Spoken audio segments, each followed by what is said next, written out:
दर्द थे। जब हम अपनी पसंद का खाना खाते हैं तो हम अपने भोजन को आराम से चबाते हैं, स्वाद का आनंद लेते हैं। हालांकि जब हम कुछ उबाऊ खाना खा रहे होते हैं तो हम उसे जल्दी से खा लेते हैं, लेकिन खाने को निगलने की आदत पाचन के लिए खराब होती है। पाचन तंत्र शरीर को पोषक तत्व उपलब्ध कराता है और ऊर्जा प्रदान करता है। हमारे द्वारा खाए जाने वाले स्वादिष्ट भोजन से शरीर को ऊर्जा मिलती है, लेकिन हम जो खाना खाते हैं वो असल में कच्चा पदार्थ होता है और शरीर को उसे पचाकर उसमें से ऊर्जा निकालनी होती है। जैसे ही हम भोजन को काटते हैं और उसे चबाते हैं तो मुंह में ही पाचन की प्रक्रिया शुरू हो जाती है। यह पाचन की लंबी प्रक्रिया में पहला कदम है। मुख से भोजन ग्रसिका से होते हुए नलिकाकार संरचना द्वारा आमाशय तक जाता है। आमाशय की भित्ति में मांसपेशियां सिकुड़ जाती हैं। इस प्रकार भोजन आमाशय में नीचे की तरफ चला जाता है। आमाशय अपने सभी पाचक या जठर रसों के साथ भोजन को सरल अणुओं में तोड़ देता है। भोजन में प्रोटीन, कार्बोहाइड्रेट, वसा और विटामिन होते हैं। यह भोजन गृहिणी में चला जाता है।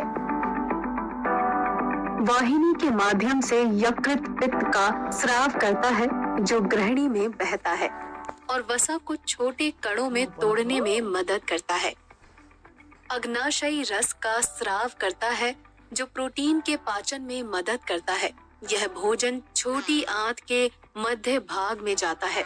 छोटी आंत के अंदर हम कई तरह के अंकुर दिखाई देते हैं। अब भोजन अपने सरलतम रूप में है और अंकुर द्वारा अवशोषित किया जा सकता है, जिसमें दुग्ध वाहिनी और रक्त वाहिकाएं होती हैं।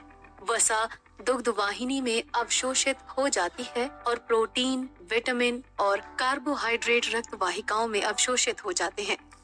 उपयोगी भोजन छोटी आंत से रक्त वाहिकाओं में चला जाता है और फिर पूरे शरीर में संचारित होता है। कोशिकाओं तक पहुंचने से पहले जहां इसे ऊर्जा के स्रोत के रूप में उपयोग किया जाता है। अपचित पदार्थ रुक्षांश और जल बड़ी आंत में जाता है, जिसमें 3 मुख्य खंड होते हैं जिन्हें बृहदांत्र कहते हैं। बृहदांत्र के अंदर कई उपयोगी जीवाणु होते हैं। ये उपयोगी जीवाणु अपचित भोज्य कणों को निगल जाते हैं और विटामिन उत्पन्न करते हैं जो शरीर के लिए उपयोगी होते हैं।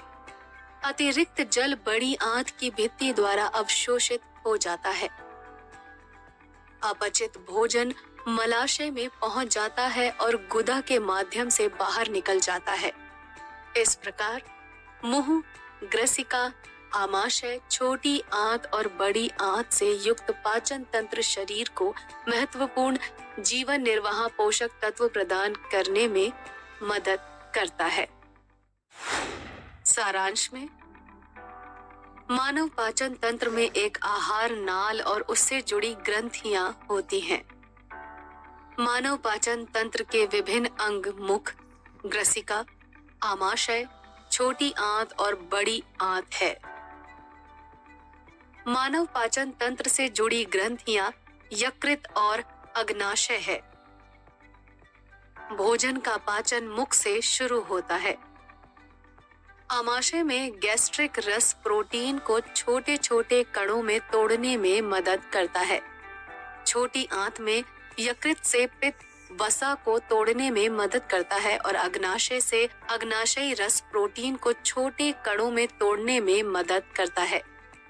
छोटी आंत की भीतरी सतह पर मौजूद अंकुर पचे हुए भोजन को अवशोषित करने में मदद करते हैं और इसे पूरे शरीर में संचारित करते हैं। अतिरिक्त जल बड़ी आंत में अवशोषित हो जाता है और अपचित भोजन गुदा के माध्यम से बाहर निकल जाता है। हमारा शरीर अद्भुत है। हमारे शरीर का कोई भी अंग जो क्षतिग्रस्त हो जाता है वो स्वयं की मरम्मत करने में सक्षम होता है, लेकिन एक अपवाद है। दांत मानव शरीर का एकमात्र हिस्सा है जो अपने आप ठीक नहीं होता है। इसीलिए दांतों की देखभाल करना बेहद जरूरी है। तो अपने दांतों को ब्रश करें और इसी तरह की रोचक वीडियो हमारे साथ देखते रहें। Keep in mind